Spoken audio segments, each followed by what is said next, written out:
दुनिया का एक ऐसा हिस्सा जहां लग रहा था कि युद्ध खत्म हो रहे हैं, अब किसी भी प्रकार की सैन्य गतिविधि नहीं होगी और शांति लौटेगी।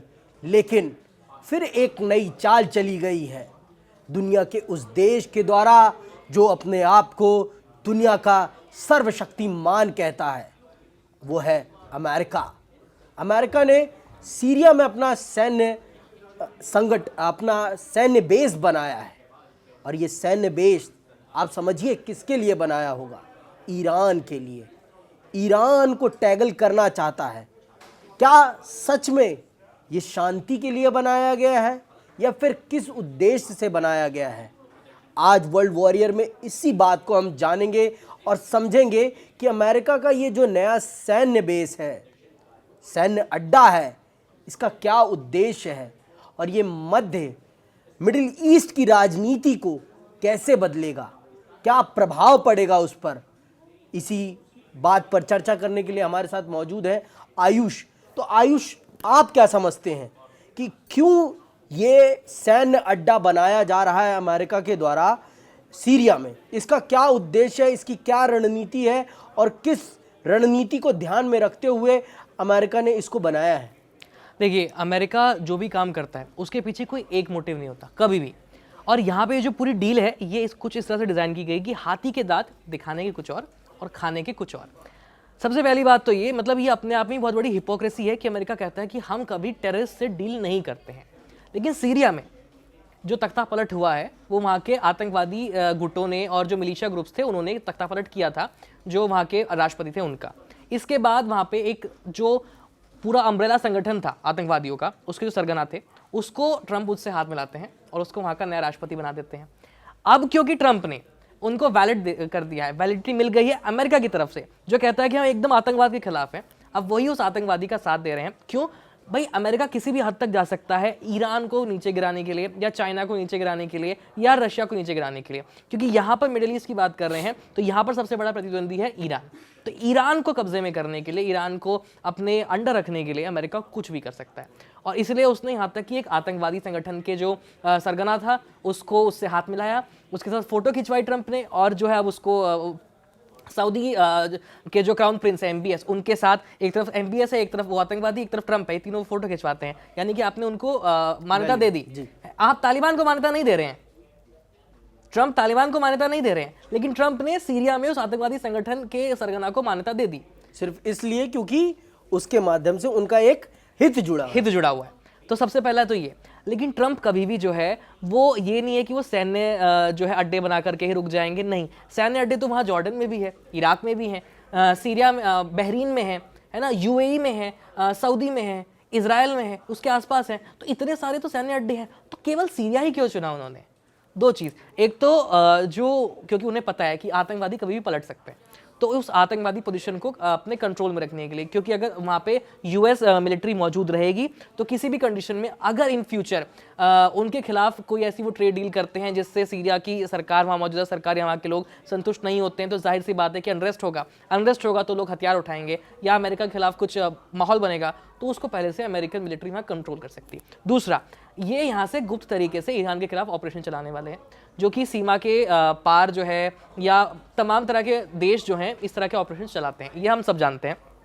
पकड़े गए तो आपका खुलासा हो जाएगा, नहीं पकड़े गए तो आप गुप्त सूचनाएं इधर से उधर करते रहते हैं, ये इंपॉर्टेंट चीज़ है। अब ईरान क्योंकि ईरान ने कह दिया है कि हम अपना न्यूक्लियर प्रोग्राम वापस से शुरू कर रहे हैं, और अमेरिका को उन्होंने कहा कि आपका जो B2 बॉम्बर था उससे हमारे किसी भी न्यूक्लियर प्लांट को ऐसा कोई खास नुकसान हुआ ही नहीं है, क्योंकि हमारे जो न्यूक्लियर प्लांट्स थे वो ज़मीन के काफ़ी सैकड़ों मीटर नीचे थे, वहाँ तक उसका ऐसे कोई खास नुकसान नहीं हुआ, कोई खास ढांचे को चोट पहुँची नहीं है, और वापस से वो अपनी बिल्डिंग में लग गया है। यानी मिडिल ईस्ट में एक आर्म रेस शुरू हो चुकी है, और उसको टैकल करने के लिए अमेरिका जो है, मतलब ये नहीं होता कि आप किसी चीज़ को बढ़ाने के लिए कुछ कदम करते हैं लेकिन वो चीज़ को ख़राब कर देता है। अब अमेरिका उसी पोजीशन पे है। अमेरिका कभी नहीं चाहता है कि दुनिया में शांति आए, क्योंकि अमेरिका का हित जुड़ा हुआ है।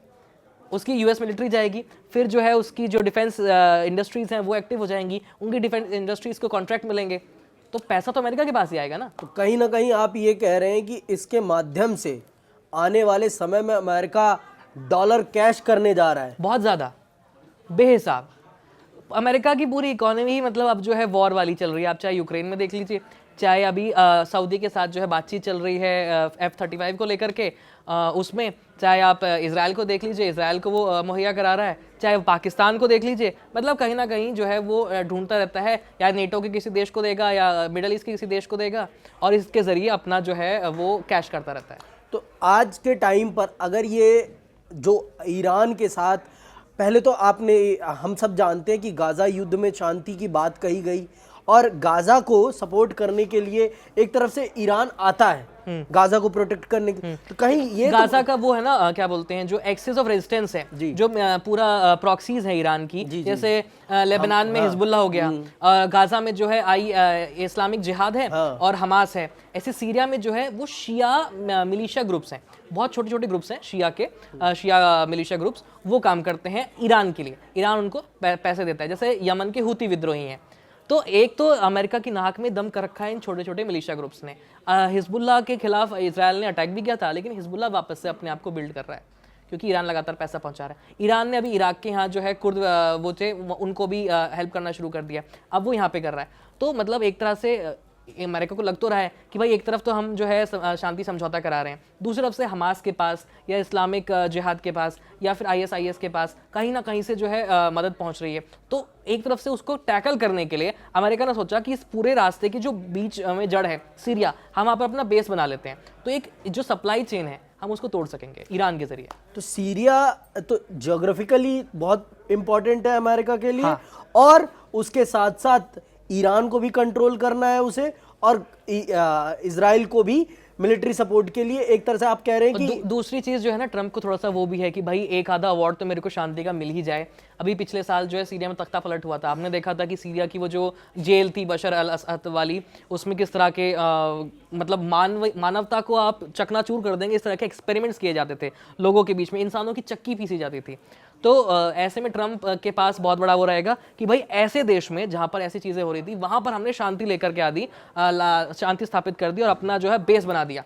तो अब जो है अमेरिका के पास वापस से उनको एक टैग मिल जाएगा कि ये शांति के अग्रदूत हैं डोनाल्ड ट्रंप, और अब इनको शांति का नोबेल प्राइज चाहिए। तो मुझे लगता है अगले साल के लिए वो फिर से अपनी दावेदारी मजबूत करने के लिए ये अभी से जो है एकदम पूरा प्लान बना करके चल रहे हैं। और अगर नहीं मिलता उनको शांति का पुरस्कार तो क्या, और अगर सीरिया में जो ये शांति बनाने के लिए इन्होंने अपना सैन्य अड्डा बनाया है, यही सैन्य अड्डा अगर उनकी खिलाफ खड़ा हो जाए, मतलब वहां की जनता, सीरिया की जनता, जैसे आपने कहा कि तालिबान में भी तो यही हुआ था, अफगानिस्तान में। जी वही तो मतलब अमेरिका ने इतना ज्यादा खराब कर दिया। और याद करिए जब तालिबान वापस से सत्ता में आया तो वो दौरान भी ट्रंप के प्रशासन के दौरान था।